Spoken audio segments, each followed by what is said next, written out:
Nah, untuk itu beberapa waktu lalu Menteri ATR BPN pernah mengatakan bahwa pengadaan tanah di IKN itu adalah prioritas.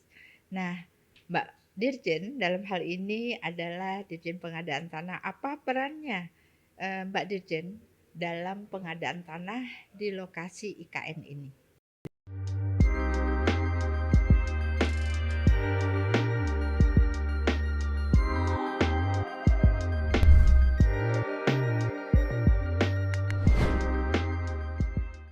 Halo sahabat ATR BPN, ketemu lagi di podcast ATR BPN. Kali ini bincang kita bersama Dirjen Pengadaan Tanah dan Pengembangan Pertanahan, Ibu Embun Sari, dan biasa saya panggil Mbak Embun Sari. Halo, selamat siang Mbak Dirjen, apa kabar? Alhamdulillah Bu Karo, berbahagia sekali bisa hadir di sini bersama teman-teman semua. Terima kasih Mbak Dirjen yang sudah hadir di podcast Kementerian ATR BPN. Tentunya topik kita kali ini kita akan mengangkat terkait dengan pengadaan tanah di wilayah IKN. Tentunya pembangunan pasti akan diawali dengan persiapan lahan. Nah, untuk itu beberapa waktu lalu Menteri ATR BPN pernah mengatakan bahwa pengadaan tanah di IKN itu adalah prioritas. Nah, Mbak Dirjen dalam hal ini adalah Dirjen Pengadaan Tanah. Apa perannya Mbak Dirjen dalam pengadaan tanah di lokasi IKN ini? Baik Mbak Karo, jadi kalau Kementerian ATR BPN kita menyelenggarakan urusan pemerintahan di bidang pertanahan. Kementerian ATR BPN itu wajib memastikan tanah tersedia bukan hanya untuk IKN tetapi juga untuk keseluruhan infrastruktur pembangunan di negara kita. Dan khusus untuk IKN, saya juga kebetulan dipercaya menjadi koordinator bidang infrastruktur dan pertanahan di tim transisi OIKN. Wih, luar biasa ya Bu ya. Ibu betul-betul perkasa. Baiklah Mbak Dirjen, untuk tahap pertama pembangunan dilakukan di mana? Berapa luas pengadaan tanah di lokasi IKN untuk tahap pertama ini? Oh, baik Mbak Karo, jadi sebelum saya cerita lebih lanjut mengenai pengadaan tanah, saya cerita dulu bahwa luas IKN ini keseluruhan 256.000 hektar dan di dalamnya ada KIPP. KIPP itu kawasan inti pusat pemerintahan, luasnya sekitar 6.671 hektar. Dan untuk tahap pertama sampai dengan pembangunan 2024, karena kan Pak Presiden mengharapkan bahwa 17 Agustus 2024 kita melaksanakan upacara memperingati kemerdekaan 17 Agustus itu di IKN. Jadinya kan kita harus pastikan lahannya clean and clear, kita harus pastikan pembangunan dapat kita mulai dan diselesaikan tepat waktu. Jadi untuk itu kita melakukan kalau di Undang-Undang 3 2022 itu perolehan tanah untuk IKN itu ada dua cara. Kalau kawasan hutan itu melalui pelepasan kawasan hutan, kalau APL atau areal penggunaan lain yang dikuasai masyarakat, kita melaksanakan pengadaan tanah sebagaimana ketentuan peraturan perundang-undangan yang berlaku.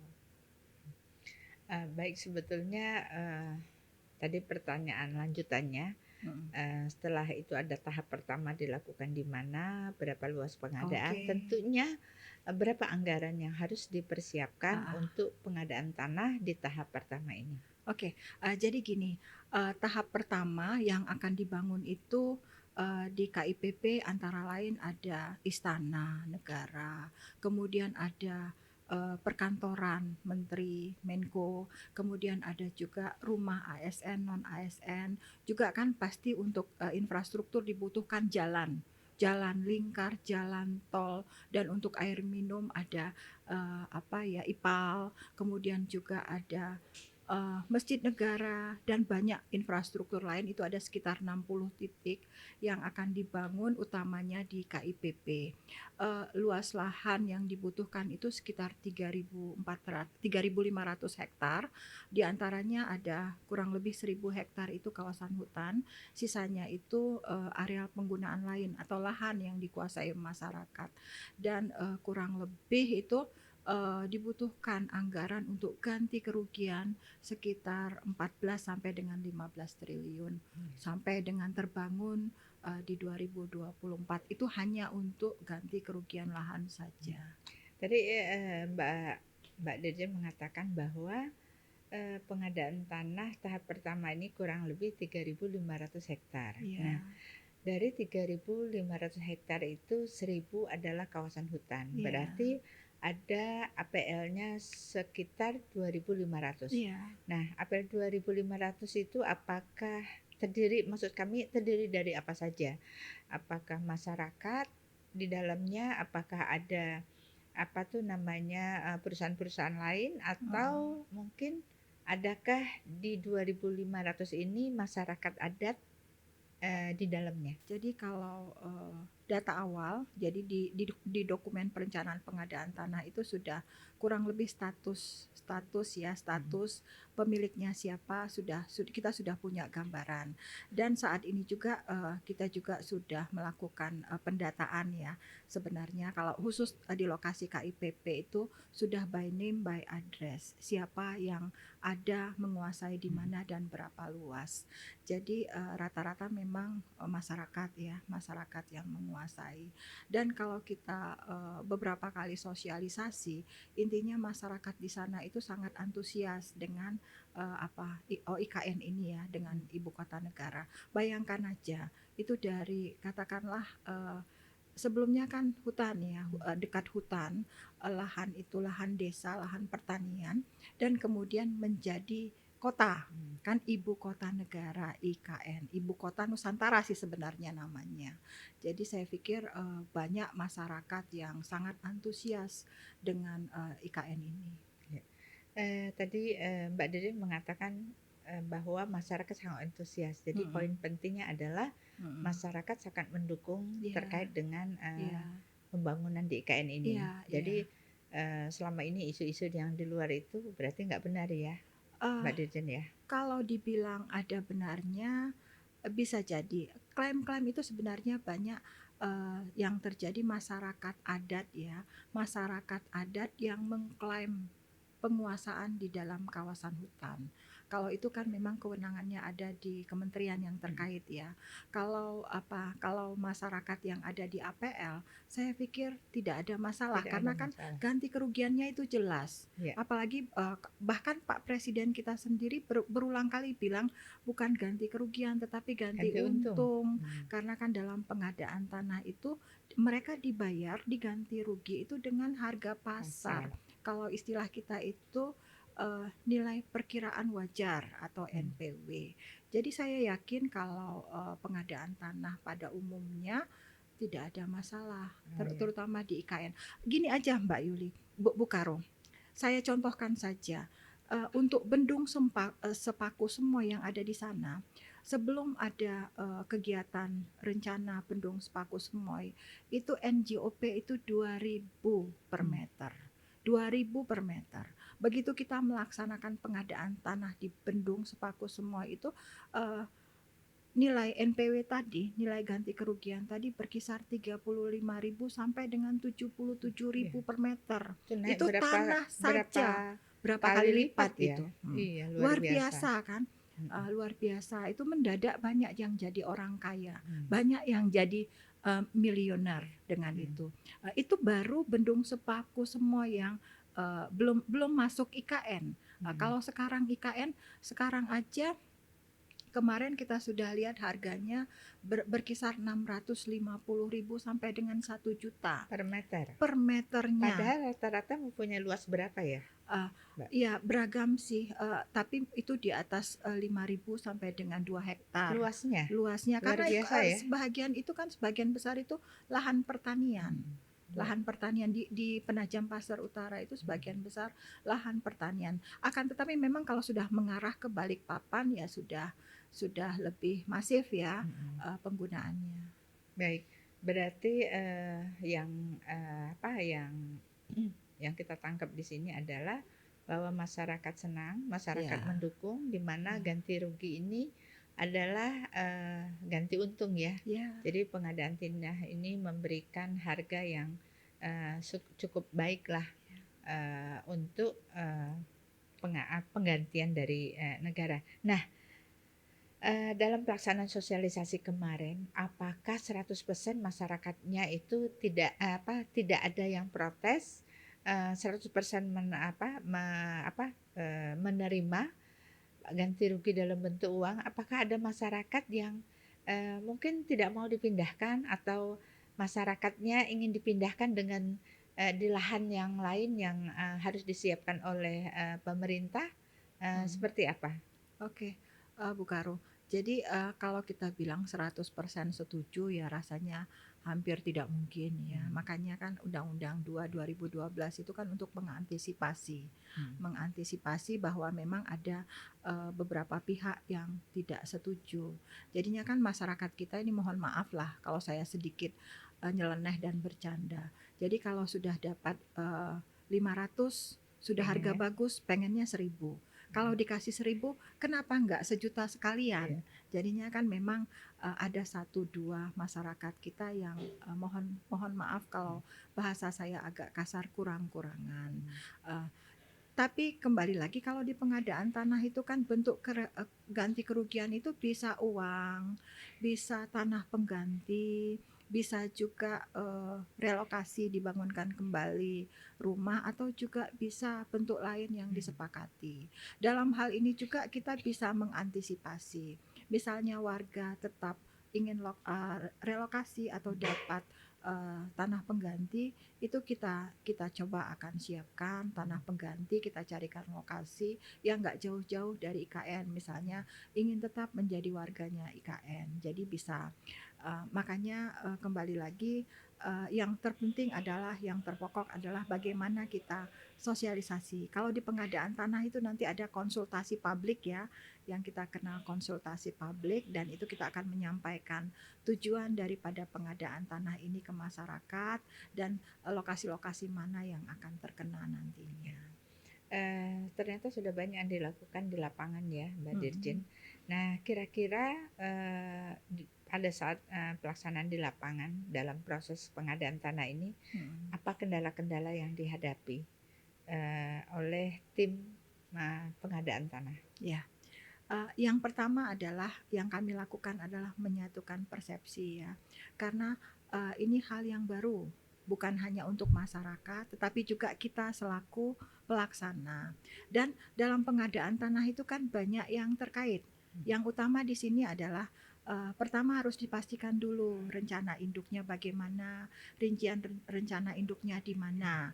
Setelah itu pasti, kalau istilahnya adalah RDTR-nya di mana mau bangun apa dan berapa luas. Kan kita harus, siapa, kalau di tahapan pengadaan tanah itu kan ada 4 tahapan kan. Sebelum masuk ke pelaksanaan atau kita ATR BPN itu turun, kan ada dulu perencanaan, harus disiapkan dulu dokumen perencanaan mmm, pengadaan tanah.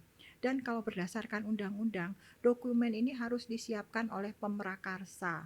Pemrakarsa adalah instansi yang membutuhkan tanah, bukan ATR BPN. Kemudian juga selanjutnya persiapan. Persiapan ini mulai dari verifikasi dokumen perencanaan pengadaan tanah tadi sampai konsultasi publik kan menyampaikan ke publik sampai dengan keluar kesepakatan publik dan penlog mhm, itu dilaksanakan oleh pemerintah daerah. mmm, Kalau dalam IKN berarti kan itu otoritas otorita. IKN. Nah, hal-hal itu kan juga bukan hanya masyarakat, berarti kita juga harus mensosialisasikan ke semua Mhm, yang terkait. Juga harus dipastikan juga anggarannya ada apa mhm, tidak. Kalau masyarakat nggak dibayar, di mana sih yang mau masyarakat mhm, kehilangan tanahnya tidak dibayar? Karena ajas pengadaan tanah itu adalah ajas keadilan, masyarakat menyerahkan tanahnya dengan ganti kerugian yang layak dan adil. Jadi saya pikir, apa ya, berproses kalau dibilang susah-susah banget enggak, toh mhm, jalan. iya, Dokumen perencanaan pengadaan tanah toh sekarang sudah bisa dikatakan sudah final dan mungkin minggu-minggu depan kita sudah konsultasi publik. aman dan Pak. Mudah-mudahan tidak ada masalah. Dan lagi satu kelebihan daripada, Undang-Undang 3 2022 dan juga Perpres 65 yang khusus untuk tanahnya IKN banyak keleluasaan dalam hal pengadaan tanah. Mhm, Jadi, kalau memang dimungkinkan B2B, ya B2B. Tetapi kalau tidak dimungkinkan B2B karena ada penolakan, ya kita harus tempuh dengan Undang-Undang 2 2012. Baik, kalau demikian berarti pengadaan tanah di IKN ini sudah sampai kepada tahapan untuk konsultasi publik, Ya, ya. Kalau segera. gitu, menurut Mbak Dirjen, kira-kira kapan pengadaan tanah ini selesai? Karena Heeh. tadi, sebelumnya sudah disampaikan bahwa tahun 2024 Presiden ingin mengadakan, pelaksanaan, 17 Agustus di lokasi IKN. Ya. Baik, Mbak Karo. Jadi, saya, sebelum menjawab mungkin lari kemana-mana dulu ya. Jadi kalau di Undang-Undang, 3 2022, Undang-Undang IKN itu kita mengenal ada 4P. 4P itu persiapan, pembangunan, pemindahan, dan penyelenggaraan. Jadi persiapan oke, rasanya sudah relatif matang banget. Kemudian pembangunan kita sudah mulai kok. Ada beberapa, seperti misalnya Jalan Lingkar, finalisasi Bendung Sepaku Semoy, intake air minum itu sudah jalan. Dan Agustus ini banyak lelang yang sudah juga ada pemenangnya, konstruksi ya, pembangunan.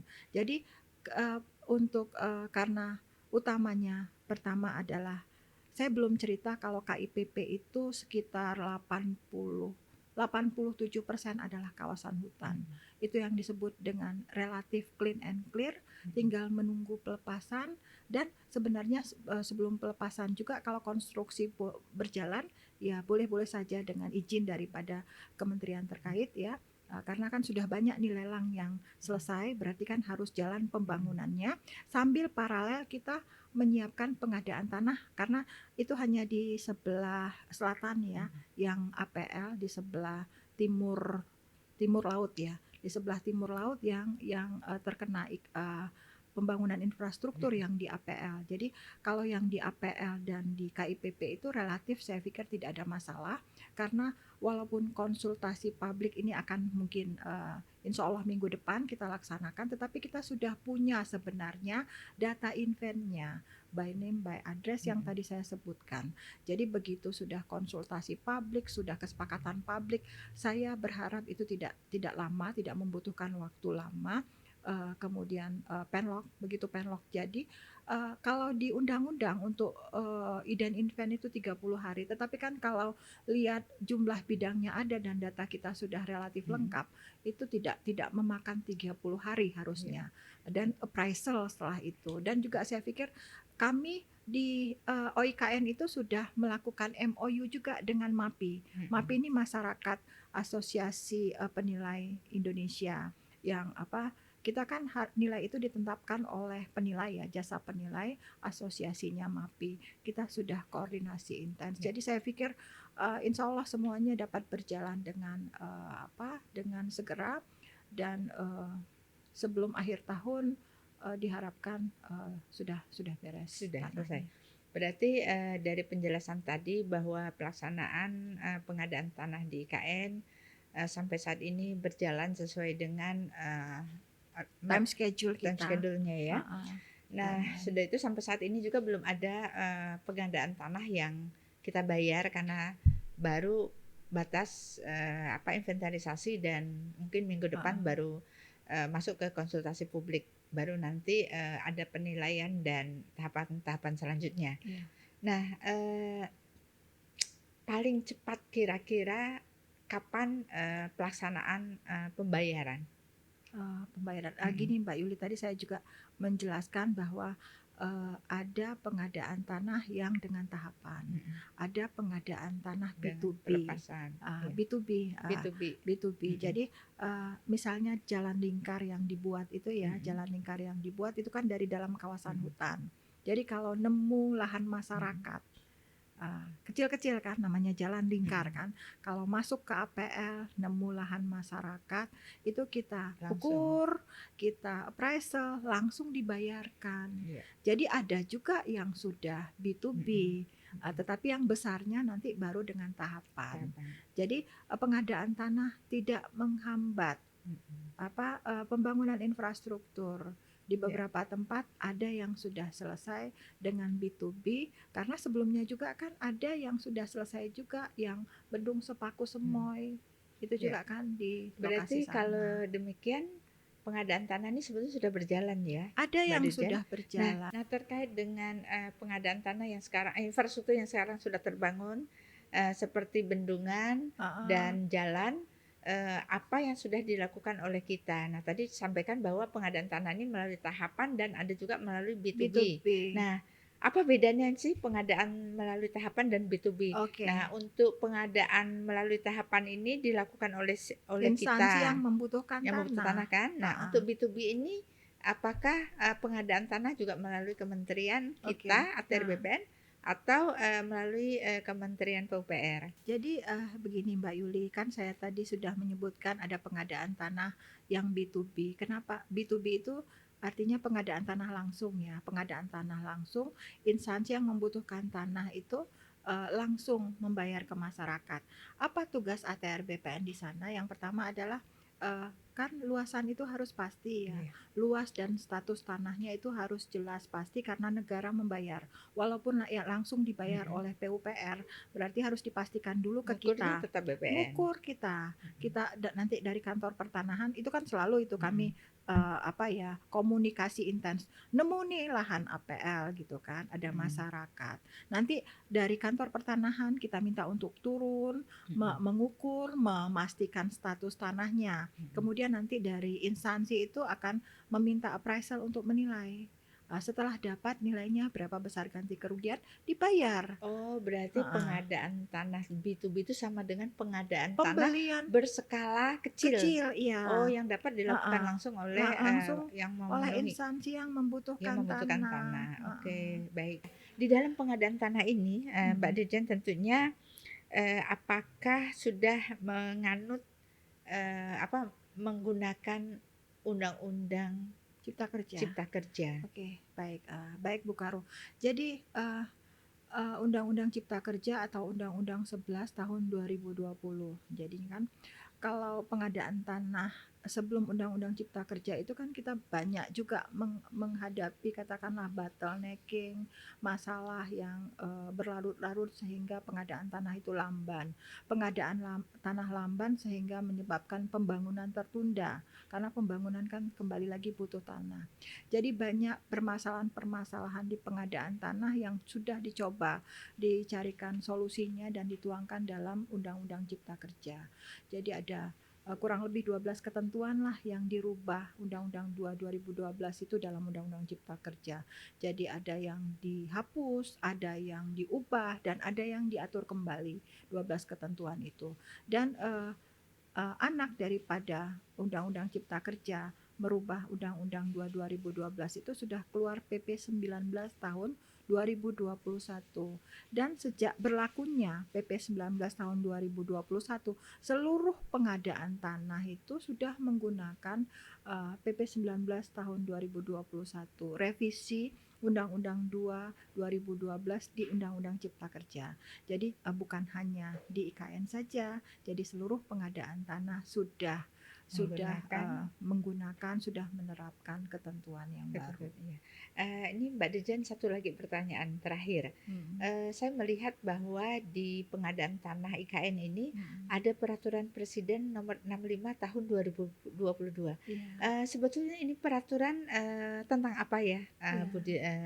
Mbak Dirjen? Heeh, Setahu saya kan undang-undang juga ada pengadaan heeh. tanah ini menggunakan Undang-Undang 2 nomor 2012, 2012. iya. Tetapi khusus dengan IKN ditambah dengan peraturan presiden nomor 65 Iya, tahun 2002. iya. Bedanya di mana nih? Oke, baik. Mbak Karo, Peraturan Presiden Nomor 65 Tahun 2022 ini turunan daripada Undang-Undang 3 Tahun 2022 tentang IKN. Jadi khusus mengenai perolehan tanah dan pengelolaan pertanahan di IKN. Ini khusus untuk IKN saja. Oh, ya. Jadi banyak keistimewaan yang diberikan dalam pengelolaan pertanahan untuk OIKN. Salah satunya ditegaskan kembali tadi kan perolehan tanah itu bisa melalui mekanisme pelepasan, juga bisa utamanya melalui mekanisme pengadaan tanah secara langsung atau B2B. Ini yang membedakan dari Undang-Undang 2 2012. Kalau Undang-Undang 2 2012 kan disebutkan bahwa untuk luasan di atas 5 hektar itu harus dengan tahapan. Ya. Sementara luasan sampai dengan 5 hektar boleh menggunakan B2B atau juga boleh menggunakan tahapan skala kecil istilahnya. Skala kecil ini kan boleh tahapan tetapi cukup bupati wali kota saja. Ya. Kalau di IKN, jadi kalau dimungkinkan skala kecil maupun Skala luasannya besar. lebih dari 5 hektar, kalau dimungkinkan untuk pengadaan tanah B2B, kita laksanakan dengan B2B, boleh itu keluasannya. Selain itu juga Peraturan Presiden nomor 65 tahun 2021 ini juga mengatur mengenai land freeze dan hak yang diutamakan terkait pengelolaan pertanahan di IKN. Artinya kalau yang diutamakan untuk mendapatkan lahan atau membeli lahan di wilayah OIKN itu adalah IKN.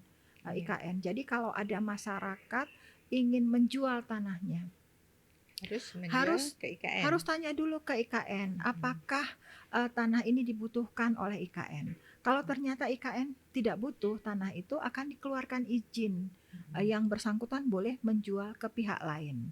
Karena kan saya tidak sebut tadi bahwa di KIPP tidak semua lahan itu dibebaskan.